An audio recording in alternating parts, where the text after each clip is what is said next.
الحمدللہ رب العالمین والعاقبۃ للمتقین والصلاة والسلام علی سید الانبیاء والمرسلین اعوذ باللہ السمیع العلیم من الشیطان الرجیم من ہمزہ ونفخہ ونفثہ بسم اللہ الرحمن الرحیم ان المسلمین والمسلمات ان المسلمین بے شک مسلم مرد والمسلمات اور مسلم عورتیں والمؤمنین اور مومن مرد والمؤمنات اور مومن عورتیں والقانتین اور فرما بردار مرد والقانتات اور فرما بردار عورتیں والصادقین اور سچے مرد والصادقات اور سچی عورتیں والصابرین اور صبر کرنے والے مرد والصابرات اور صبر کرنے والی عورتیں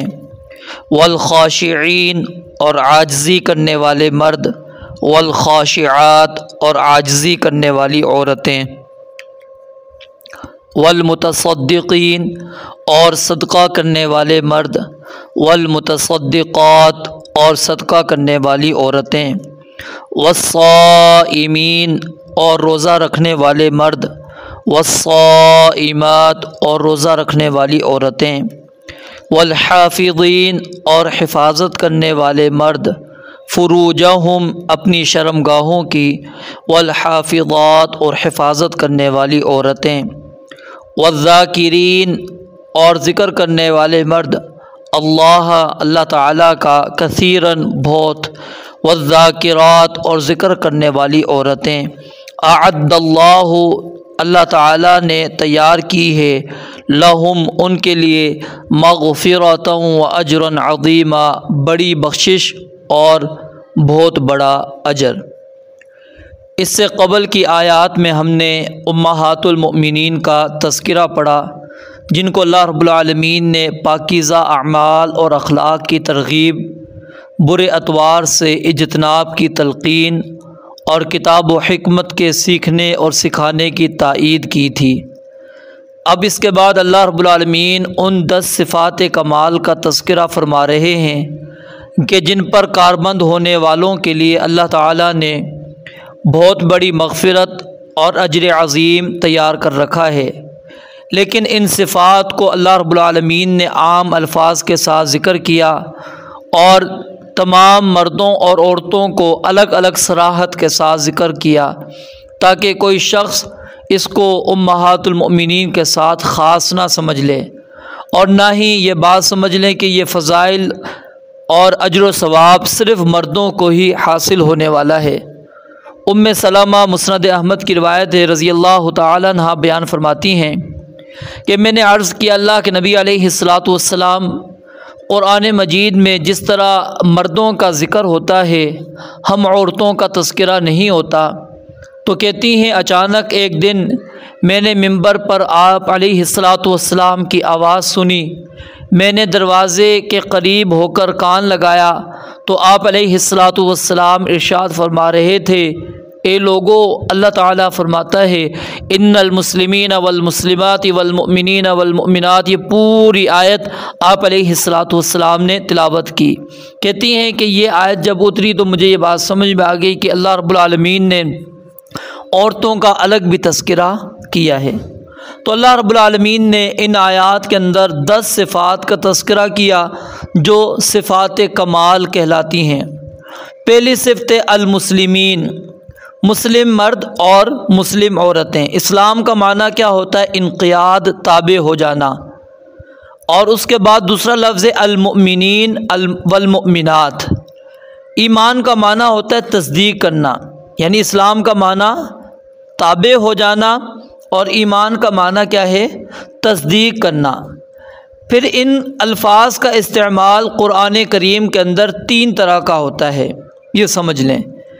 کبھی کبھار دونوں ایک ہی معنی میں استعمال ہوتے ہیں، یعنی اسلام اور ایمان دونوں ایک ہی معنی میں استعمال ہوتے ہیں، جیسا کہ سورہ زاریات آیت نمبر 35 اور 36 کے اندر اللہ رب العالمین نے یہی الفاظ ذکر کیے ہیں۔ فَأَخْرَجْنَا مَنْ كَانَ فِيهَا مِنَ الْمُؤْمِنِينَ، فما وجدنا فیہا غیر بیت من المسلمین، یعنی اللہ تعالیٰ نے مومن اور مسلم یہ دونوں الفاظ ایک ہی معنی کے لیے استعمال کیے، اور اسی طرح کبھی کبھار یہ الگ الگ معنوں میں استعمال ہوتے ہیں۔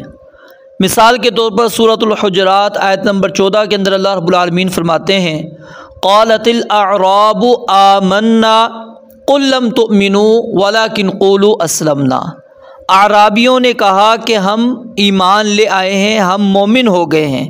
اللہ رب العالمین نے کہا لم تؤمنوا، یہ کہو کہ ابھی تک تم مومن نہیں ہوئے، ولکن قولوا اسلمنا، لیکن یہ کہو کہ ابھی ہم کیا ہوئے، مطیع ہو گئے۔ تو یعنی یہاں پر ایمان اور اسلام یہ الگ الگ معنی میں استعمال ہوئے ہیں۔ اور کبھی کبھار کیا ہوتا ہے کہ مسلم کا لفظ یہ عام ہوتا ہے، یعنی ہر وہ شخص جو اسلام کے ظاہری اعمال بجا لائے، اب وہ اس کے سچا ہونے کا یقین دل میں رکھتا ہے یا نہیں رکھتا، اس سے کوئی ہمیں سروکار نہیں، صرف کیا ہے وہ اسلام کے ظاہری اعمال کو ادا کر رہا ہے، اس کو ہم کیا کہیں گے، مسلم۔ یعنی جو بندہ کلمہ پڑھ رہا ہے، نماز پڑھ رہا ہے، روزے رکھ رہا ہے، ہم اس کو کیا کہہ دیں گے، مسلم۔ ہم نہیں دیکھیں گے کہ کیا وہ دل کے اندر اس کی تصدیق بھی کرتا ہے یا نہیں، وہ اس چیز کو سچا مانتا بھی ہے یا نہیں مانتا۔ اور مومن کا جو لفظ ہوتا ہے وہ خاص ہوتا ہے، یعنی جو شخص ظاہری اعمال بجا لانے کے ساتھ ساتھ دل سے بھی اللہ اور اس کے رسول علیہ الصلاۃ والسلام کے سچا ہونے کا یقین رکھتا ہے۔ تو یہاں پر اس آیت سے مراد کیا ہے، مسلمین سے مراد تمام مسلمان ہیں، چاہے وہ ظاہر میں اعمال بجا لانے والے ہوں یا دل سے بھی یقین رکھنے والے ہوں، سب کے سب اس کے اندر شامل ہیں۔ تو فرمایا کہ ان المسلمین والمسلمات، اور یہاں پر ایک اور چیز سمجھ لیں کہ بعض احباب یہ کہتے ہیں کہ ہمارا نام اللہ تعالیٰ نے صرف اور صرف کیا ہے، مسلم رکھا ہے، ہم اپنا نام مسلم کے علاوہ کچھ اور نہیں رکھ سکتے۔ یعنی وہ کہتے ہیں کہ جو آپ نے اپنے آپ کو دیوبندی، بریلوی یا دیگر مسالک کے ساتھ اپنے آپ کو آپ نے منسوب کرنا ہے، یہ آپ کا عمل درست نہیں ہے، آپ نے صرف اور صرف اپنا نام مسلمان رکھنا ہے۔ اب یہاں پر غور کریں، اس آیت کے اندر اللہ رب العالمین نے صرف مسلم کے ساتھ جنتوں کا وعدہ نہیں کیا، مغفرت کا وعدہ نہیں کیا، اجر عظیم کا وعدہ نہیں کیا، بلکہ اللہ تعالیٰ نے اس کے اندر کیا ہے، ایمان والوں کا بھی ذکر کیا، قانتین، صادقین، یہ آگے مزید آ رہی ہیں، 9 اور صفات ہیں، ان سب سے اللہ رب العالمین نے کیا ہے، وعدہ کیا ہے عظیم اجر کا اور عظیم مغفرت کا۔ تو اس سے کیا بات ثابت ہوتی ہے کہ اللہ رب العالمین کے ہاں مطلوب صرف نام اگر مسلم ہوتا تو اللہ رب العالمین صرف مسلم ہی لفظ قرآن مجید کے اندر استعمال کرتے، مومن بھی اللہ رب العالمین لفظ استعمال نہ کرتے۔ تو وہ جس طرح وہ چاہتے ہیں کہ ہم اپنے آپ کو مسلم کہلائیں، وہ بالکل غلط ہے۔ اس کے اندر وہ کوئی بندہ اگر اپنے آپ کو مسلم نہیں کہلاتا، وہ اس کو دائرہ اسلام سے باہر سمجھتے ہیں، تو یہ طرز عمل درست نہیں ہے۔ تو المؤمنین والمؤمنات، اب مسلم کے اندر جو یہاں پر آپ نے آیت پڑھی ان المسلمین والمسلمات، اس میں مخلص اور منافق دونوں قسم کے لوگ آ سکتے ہیں۔ تو جب المؤمنین والمؤمنات یہ الگ اللہ رب العالمین نے ذکر کر دیا، تو اس میں وہ لوگ شامل ہیں جو ظاہری اطاعت کے ساتھ دل میں بھی ایمان رکھتے ہیں، یعنی جب تک دل میں یقین نہ ہو، ظاہر میں اطاعت کرنے کا کچھ بھی فائدہ انسان کو نہیں ہے۔ والقانتین والقانتات، اب دیکھیں، غور کریں، اسلام اور ایمان کے بعد، جیسے اسلام کے بعد سب سے افضل ترین درجہ کیا ہے، ایمان کا، اور ان دونوں کے نتیجے میں، یعنی اسلام اور ایمان کے نتیجے میں کیا نکلتی ہے، قنوت، اطاعت نکلتی ہے، فرما برداری نکلتی ہے۔ تو اس لیے اس کا تذکرہ اللہ رب العالمین نے کیا کہ والقانتین والقانتات، کہ ہمیشہ کے لیے اطاعت کرنے والے مرد یا ہمیشہ کے لیے اطاعت کرنے والی عورتیں۔ پھر ہے والصادقین والصادقات، اس کے سچے مرد اور سچی عورتیں۔ اب سچ جو ہے اللہ رب العالمین کے ہاں اتنا مطلوب ہے، نبی مکرم علیہ الصلاۃ والسلام نے فرمایا کہ علیکم بالصدق، کہ سچائی کو اپنے اوپر لازم کر لو، سچائی اختیار کر لو۔ یا ایھا الذین آمنوا اتقوا اللہ وکونوا مع الصادقین کہ ایمان والو اللہ تعالیٰ سے ڈرو اور سچے لوگوں میں سے ہو جاؤ۔ تو سچے لوگوں سے کیا مراد ہے؟ رسول اللہ صلی اللہ علیہ وسلم ہیں اور آپ کے جو مخلص صحابہ کرام رضوان اللہ علیہم اجمعین ہیں، وہ لوگ مراد ہیں کہ ان کے ساتھ ہو جائیں۔ اور سچائی تین چیزوں کو شامل ہے، یعنی اگر آپ کی نیت بھی درست ہو، آپ کا قول بھی درست ہو اور آپ کا فعل بھی درست ہو تو پھر صدق ہے۔ اگر کہیں پر آپ کے قول میں یا آپ کی نیت میں یا آپ کے فعل میں کہیں پر کوتاہی ہوگی، کمی ہوگی تو اس کو صدق نہیں کہیں گے، اس کو کذب کہیں گے، جھوٹ کہیں گے۔ تو صدق کے اندر سچی نیت کا ہونا، سچے قول کا ہونا اور سچے فعل کا ہونا، یہ تینوں کا ہونا کیا ہے؟ ضروری ہے۔ اور ایسے لوگوں کے ساتھ رہنے کا اللہ رب العالمین نے حکم دیا ہے، کیونکہ صحابہ کرام رضوان اللہ علیہم اجمعین کی نیت بھی سچی تھی، ان کے اقوال بھی سچے تھے اور ان کے افعال بھی سچے تھے۔ یہ نہیں ہے کہ دل میں کچھ اور تھا، ظاہر میں کچھ اور تھا، عمل میں کچھ اور تھا، نہیں، تینوں کے اندر کیا ہے؟ ان کی برابری موجود تھی۔ تو سچائی اختیار کرنے والے لوگ جو ہیں ان کو اللہ رب العالمین نے سچے مومن قرار دیا ہے۔ سورہ حجرات کے اندر اللہ رب العالمین نے یہی بات بیان فرمائی ہے۔ اور اسی طرح دیگر احادیث مبارکہ نبی علیہ الصلوۃ والسلام کی اس چیز کی طرف ہماری رہنمائی کرتی ہے کہ انسان کو سچ بولنا چاہیے اور سچ کو اختیار کرنا چاہیے۔ تو کیا نام ہے؟ والصادقین والصادقات والصابرین والصابرات۔ صبر کی تین قسمیں ہوتی ہیں۔ ایک ہوتی ہے اللہ تعالیٰ کی اطاعت کے اوپر صبر کرنا، معصیت نافرمانی سے بچنے کے لیے صبر کرنا، اور جو انسان کو مصیبت آئے، تکلیف آئے، اس کے اوپر صبر کرنا۔ تو یہ تینوں مفاہیم کو یہ صابرین کا لفظ کیا ہے؟ شامل ہے۔ وَاسْتَعِينُوا بِالصَّبْرِ وَالصَّلَاةِ، اللہ تعالیٰ نے انسان کو جب بھی کوئی مصیبت آئی ہے، تکلیف آئی ہے، اسی بات کا حکم دیا ہے کہ وہ صبر کو اختیار کرے اور نماز کو اختیار کرے۔ اس کے بعد اللہ رب العالمین نے صفت بیان کی والخاشعین والخاشعات۔ خشوع کس کو کہتے ہیں؟ کہ ہر وقت اللہ رب العالمین کے سامنے عاجز اور دل اور زبان اور جسم و جان کے ساتھ جھکا رہے، یعنی حق سامنے آنے پر نہ اپنے سر کو پھیریں نہ ہی انکار کریں۔ اور یہ خشوع، خضوع، عاجزی، انکساری کی تمام کیفیتیں نماز کے اندر جمع ہو جاتی ہیں، تو اس لیے خشوع کا اعلیٰ ترین درجہ کیا ہے؟ نماز ہے۔ قد افلح المؤمنون الذین هم فی صلاتهم خاشعون۔ تو یہاں عام حالات میں خشوع کے ساتھ خاص طور پہ یہ چیز بھی مراد ہے، کیونکہ اس کے بعد تذکرہ آ رہا ہے صدقے کا اور روزے کا۔ تو نماز، صدقہ اور روزہ یہ تینوں اسلام کے بنیادی ارکان میں سے ہیں۔ تو خشوع جس طرح نماز میں مطلوب ہے، اسی طرح صدقے کے اندر بھی اور صیام میں بھی، اور ان کے فرائض کے اندر بھی اور ان کے نوافل دونوں کے اندر۔ تو یعنی والخاشعین والخاشعات کے وہ تکبر اور غرور سے کیا ہیں؟ پاک ہیں۔ ہر وقت اللہ رب العالمین کے سامنے اپنے دل کے ساتھ، اپنی زبان کے ساتھ، اپنی جسم اور جان کے ساتھ اللہ کے آگے جھکے ہوئے ہیں۔ والمتصدقین والمتصدقات، اور وہ مرد جو صدقہ کرنے والے ہیں اور وہ عورتیں جو صدقہ دینے والی ہیں۔ والصائمین والصائمات، اور روزہ رکھنے والے اور روزہ رکھنے والی عورتیں۔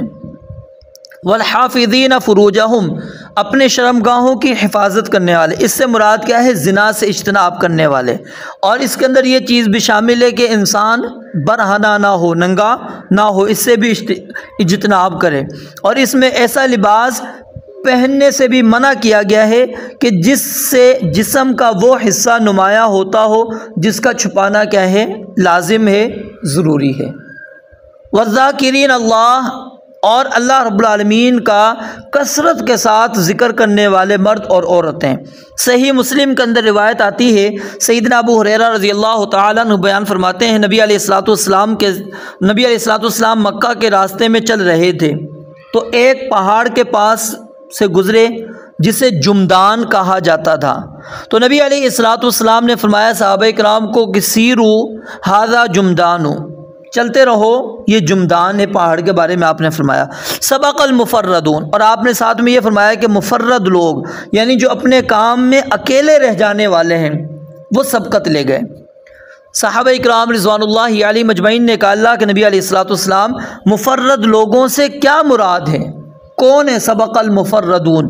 آپ نے فرمایا الذاکرون اللہ کثیرا والذاکرات، کہ وہ لوگ جو اللہ تعالیٰ کو بہت زیادہ یاد کرنے والے ہیں، چاہے وہ مرد ہیں چاہے عورتیں ہیں۔ اور اسی طرح جامع ترمذی کے اندر روایت ہے، امام البانی رحمۃ اللہ علیہ نے اس کو صحیح قرار دیا ہے۔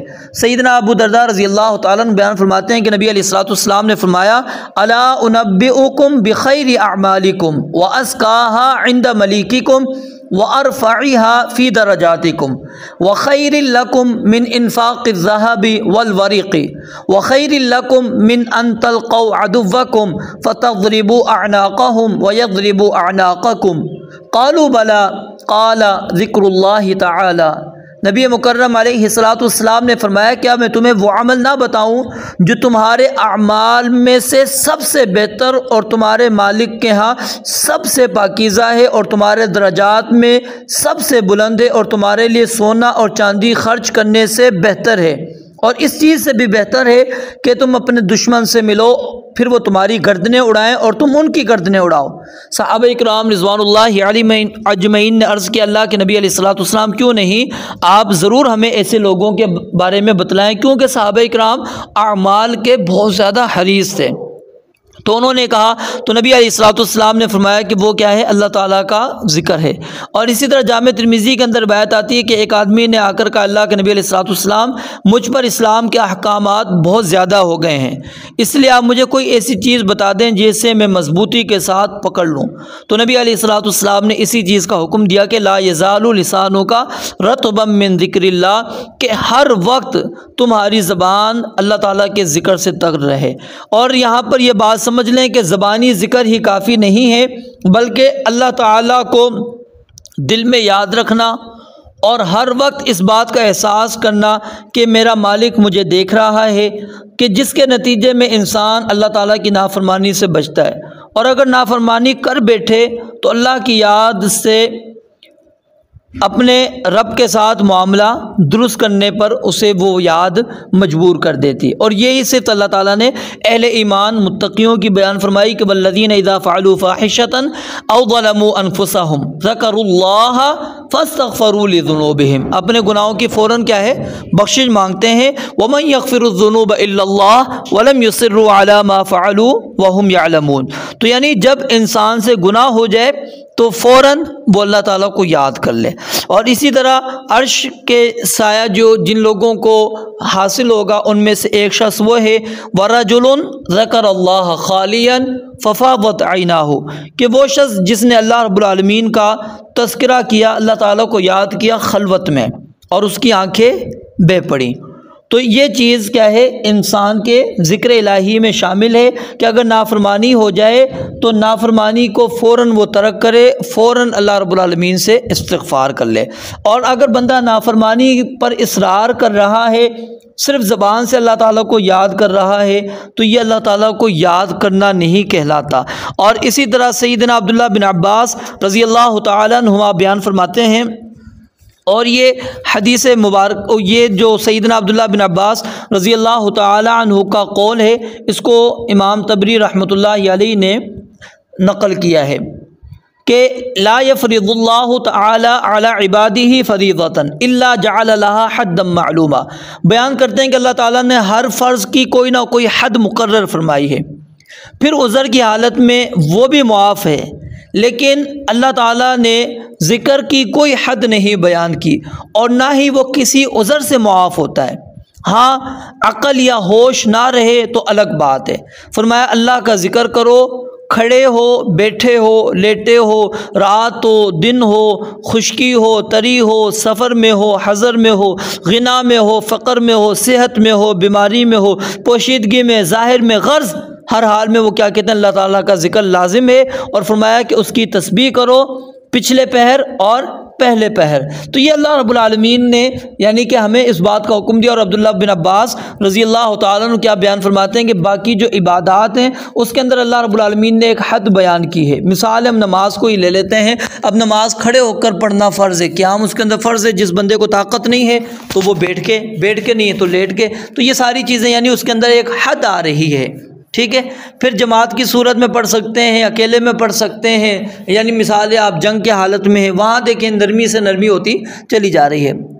لیکن اللہ رب العالمین کے ذکر کے معاملے میں اللہ رب العالمین نے کوئی حد نہیں بیان کی، بلکہ ہر وقت نبی مکرم علیہ الصلوۃ والسلام کے بارے میں بھی یہ آتا ہے کہ یذکر اللہ، نبی علیہ الصلوۃ والسلام اللہ تعالیٰ کا ذکر کیا کرتے تھے، ہر وقت اللہ رب العالمین کا ذکر آپ کی زبان پر جاری ہوتا تھا۔ تو یعنی زبان سے ذکر بھی کرنا ہے اور دل میں اللہ تعالیٰ کو یاد بھی رکھنا ہے، اپنے اندر احساس پیدا کرنا ہے کہ اللہ رب العالمین مجھے جو ہے دیکھ رہا ہے۔ اس کے نتیجے میں جتنے اعمال کریں گے وہ سارے کا سارا اللہ رب العالمین کا ذکر ہی کہلائے گا۔ یہ 10 صفات ذکر کرنے کے بعد اللہ تعالیٰ کیا فرماتے ہیں؟ اعد اللہ لہم مغفرۃ، کہ اللہ تعالیٰ نے ان کے لیے عظیم مغفرت، بڑی بخشش اللہ رب العالمین نے تیار کی ہے، وَأَجْرًا عَظِيمًا، اور بہت بڑا اجر وہ کیا ہے؟ جنت کی صورت میں لے لیں، ما لا عین رأت ولا اذن سمعت ولا خطر علی قلب بشر، کسی آنکھ نے دیکھا نہیں، کسی کانوں نے سنا نہیں، کسی دل میں اس کا وسوسہ خیال تک نہیں آیا، وہ نعمتیں اللہ رب العالمین نے انسان کے لیے تیار کی ہے، اجر عظیم۔ تو اللہ رب العالمین نے بڑا اجر انسان کو عطا کرنا ہے۔ تو یہ 10 صفات جن کے اندر موجود ہوں وہ صفات کمال ہے کہ وہ بندہ مکمل ہو چکا ہے۔ کیوں کہ اس کے اندر مسلمان والی صفت بھی آ گئی، ایمان والی صفت بھی آ گئی، قنوت فرما برداری اس کے اندر آ گئی ہے، سچائی آ گئی ہے، صبر آ گیا ہے، خشوع خضوع آ چکا ہے، صدقہ خیرات اس کے اندر آ گیا ہے، روزہ آ گیا ہے، اپنی شرمگاہوں کی حفاظت اس کے اندر آ گئی ہے، کثرت کے ساتھ ذکر الہی آ گئی۔ یہ ساری چیزیں ہمیں اپنانی چاہیے۔ رب العالمین سے دعا ہے اللہ تعالی ہمیں ان تمام اعمال کو، ان تمام صفات کو اللہ تعالی ہمیں اختیار کرنے کی توفیق عطا فرمائے، اللہ تعالی ہمارے اندر ان صفات کو پیدا فرمائے۔ وآخر دعوانا ان الحمد للہ رب العالمین۔